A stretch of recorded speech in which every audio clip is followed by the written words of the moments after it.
Seseorang yang sudah menikah, lalu kemudian melakukan hubungan intim bukan dengan pasangan, ya, tapi mereka melakukan layaknya seperti pasangan suami istri. Ini sudah.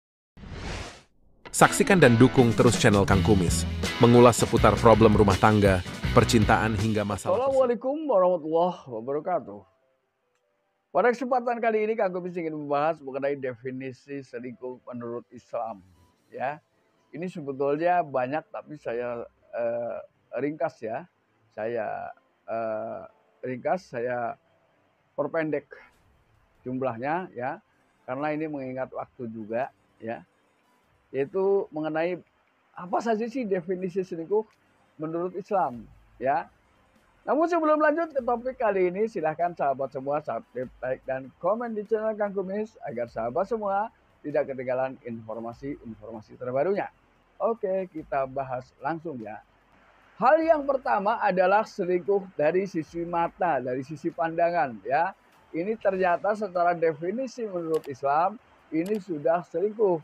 Yaitu ketika kita memandang seseorang, lawan jenis terutama, namun di dalam hati kita ada perasaan.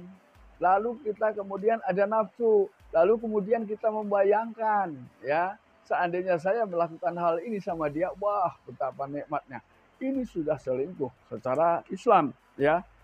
Ini adalah definisi awal yang harus Anda pahami. Jadi ketika kita memandang seseorang, ini jangan sampai berlebihan karena itu sudah masuk definisi selingkuh dalam Islam ya. Lalu yang kedua adalah selingkuh dari sisi mulut, yaitu bagaimana pada saat kita berbicara ya. Pada saat kita berbicara, ini berbicara tentang rayuan, tentang ungkapan keinginan kita terhadap lawan jenis. Ini adalah secara Islam itu sudah termasuk selingkuh dan tidak diperbolehkan ya.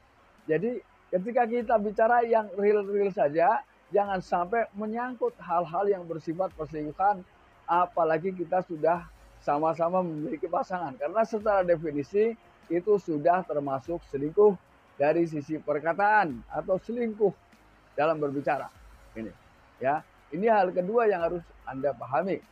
Lalu kemudian hal yang ketiga, ya, kedua lawan jenis ini antara pria dan wanita terlepas itu sudah menikah atau belum, ya. Tapi yang namanya selingkuh tentunya adalah ada orang yang dirugikan secara umum, yaitu tentunya ketika masing-masing sudah memiliki pasangan, yaitu melakukan pertemuan secara khusus hanya untuk melakukan hal yang bersifat bersenang-senang ya. Kita sudah paham lah ya apa kira-kira yang akan terjadi ketika kedua orang ini yang lawan jenis dan kebetulan sudah memiliki pasangan lalu melakukan perjanjian pertemuan di satu tempat tanpa melibatkan pasangan. Artinya di sini memang pasangan tidak boleh ikut. Nah, ini dalam hal ini ternyata mereka memang memiliki tujuan bersenang-senang. Ini sudah termasuk selingkuh secara definisi dalam Islam ya. Lalu yang keempat adalah ketika seseorang yang sudah menikah lalu kemudian melakukan hubungan intim bukan dengan pasangan ya, tapi mereka melakukan layaknya seperti pasangan suami istri. Ini sudah juga termasuk secara jelas ya, tanpa dijelaskan harus lebih jelas lagi. Ini memang bagian dari selingkuh yang memang sering orang lakukan ya, walaupun ini tidak semua ya.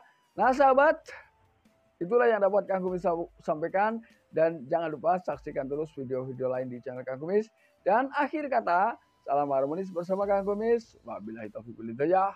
Wassalamualaikum warahmatullahi wabarakatuh.